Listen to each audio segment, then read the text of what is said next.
All right, now we're now joined by Ed King of the Lynyrd Skynyrd Band. And recently, this past month, in fact, the beginning of April, the original drummer Bob Burns died in a car crash. You know, it's a long line of very sad, but, you know, not unexpected endings for a member of this band. And so Ed's now in Nashville, Tennessee, and he was a guitarist in the beginning from 1972 until about 1975, I'm pretty sure. And he co-wrote this song, Sweet Home Alabama, in 1972. So the royalty checks keep on coming in. And he wrote Saturday Night Special, and he wrote I Need You, and Railroad songs like that. And he went through it all with these guys before he left in 1975. So he wasn't on the plane crash in 1977 when that plane ran out of fuel in Mississippi and killed 3 members of the band, which was just devastating to Lynyrd Skynyrd fans everywhere. And the band, well, even more devastating, obviously, to the band. But so he joined on with Skynyrd after starting up Strawberry Alarm Clock. If you remember the band, and that's even way beyond my time. That's 1968. But what I did love about the late 60s is the way those cats dressed in the late 60s. They had that Indian thing going on. You know, and you know, and the high necks, and then they played sitars, and they wore smocks and gowns and beads on television, and it was pretty tunics. There you go. That's what I'm trying to think of. Tunics. That's a good word. To me, they looked like pajamas, and I didn't really care for them that much. And then they wanted to go barefoot and wear these things. And there's quite a few pictures of me barefoot in this thing, but I'm probably never smiling in those pictures. I just didn't really care for them. But then eventually they kept wearing them, but then I eventually found some decent pants and like a shirt that was sort of East Indian shirt that I could wear shoes with, and then I got into my own thing. Okay, now yeah. when you look back, do you like them now? Oh yeah, I do. I wouldn't want to wear one now, but I mean, I tell you what, man, I'm like a short, stocky guy. They don't look good on me. They look good on somebody taller, and everybody in the band is taller, and they look good on them. Actually, though, I tell you, there's a gold one. There's a gold one that I wore on the Jonathan Winters show. There's a picture of it on my Facebook page. I look good in that one.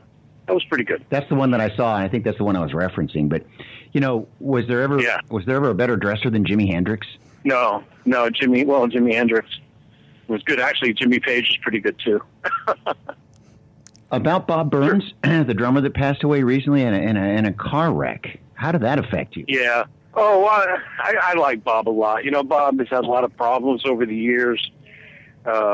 He had kind of beaten a cancer scare about 5 years ago, and he had a couple of surgeries, and he was getting out of it pretty good. But, you know, he still kind of drinks, and he still kind of smokes, and doesn't really take care of himself too well. His hitting that tree and dying in that car wreck was kind of strange because, first of all, the tree is right down the street from his house. Yeah, I'm sure he's negotiated that curve a bunch of times. But the general feeling is that he had a massive stroke and might have died before he even hit the tree. Mm-hmm. So I feel bad for Bob because he's just a real humble guy. And I'd say I felt the worst for him, though, when back last November when Gary and the guys did a Skynyrd tribute show in Atlanta, and they didn't invite Bob, and I really felt bad about that. And I know he felt bad about it, too. I just read what his dad said, and he said he had the manners that would suit the King of England, very soft-spoken and extremely well-mannered person. And then that's what his father said. That's what his father said. That's what his father said. I don't think his father knew him very well. Or unless maybe the manners of the King of England have changed a little bit. Bob was pretty rough-hewn. Rough around the edges?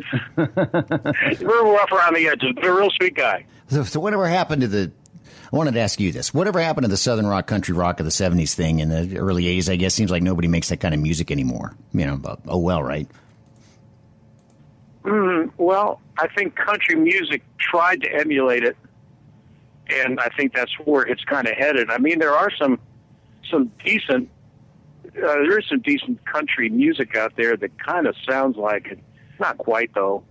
But as far as in rock and roll, no, I think that's pretty much gone. I think now the country rock thing, I don't think Skynyrd was really country rock, although we had a great country singer fronting our band. I'll always believe that. He was a country singer at the front of the rock and roll band. But that kind of music today has really gone the way of Americana. You don't really see it in mainstream rock anymore. And what happened? I don't know. I think they ran out of real original people to do it. I mean, Ronnie was an American original. There'll never be another like him. He was a raw genius. They told me that he partied like the rest of them, and that they'd have to give him napkins. He'd come up with these great ideas for songs. Here's a napkin. Write it down, so we don't forget it the next day. He never wrote anything down. Wow. Never wrote a lyric down. Matter of fact, that was my job to do for the liner notes of the records. He never wrote a lyric down. As long as the band remembered the feel of the song, he'd come back and he'd sing it the same way. One time, the band did not remember the song. They remembered the chorus, but they didn't have the feel down, and Ron forgot the whole thing. He wrote by feel, whatever felt good, wherever felt coming out of his mouth to the groove we had. That's what he wrote in his head. Just a genius. Yeah. Matter of fact, I'll tell you one story right now. I had a song idea I brought to rehearsal one day, and I'm running this groove down to the band, playing the chords, kind of showing them how I wanted it. And Ronnie's sitting on the couch with his head in his hands, like he always did, meaning he was thinking. And about 15 minutes later, he comes up to me, and he cups my ear with his hand.